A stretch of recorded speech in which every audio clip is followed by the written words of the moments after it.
Today is my birthday, so I'm going to tell you about some of my favourite books and why you should read them. Morgan Is My Name is a fantastic retelling of Morgan Le Fay's story from the King Arthur tales. It is a feminist, detailed, seriously well thought out biopic of this fictional person. This is the best revenge book that I can think of. She is such a hard done by character from the King Arthur tales, and I just think that Sophie Keach does such a good job giving her a voice and explaining the story from her side. Obviously she is fictional, so there are no facts really to rely upon, but I think this is a pretty solid job. Assassin's Apprentice is a classic along with all of my Robin Hobbs.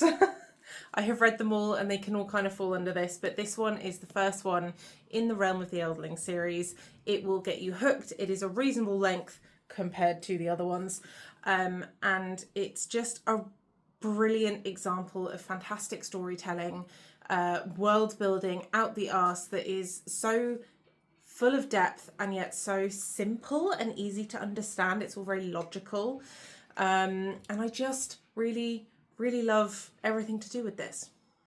I wasn't expecting to love The Witch's Heart by Genevieve Gornischek. This is the story of Angrboda, who is a figure in Norse mythology. She, I believe, has got quite a bad rep in the original tales. This is all about her. This is her story, very much in the same vein of Morgan Le Fay.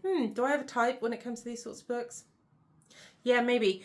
It's all about her and her life, and it makes her so human and so interesting, and it's just really interesting to have the perspective through her eyes, where everything that we know that happens in Norse mythology is just sort of happening in the background and it's not super important. It's just all about her, and I loved that.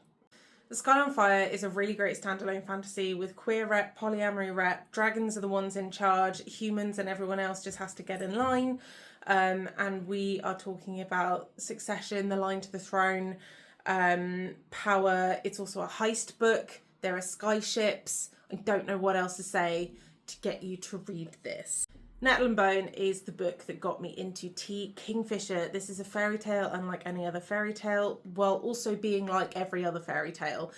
The youngest daughter of a rich family watches her two sisters get married off to this one awful prince, one after the other, because the first one dies, so obviously he needs a replacement. She sees him abusing her second sister and she decides that he has to die, but she's going to need some help along the way from grave hags and some other characters.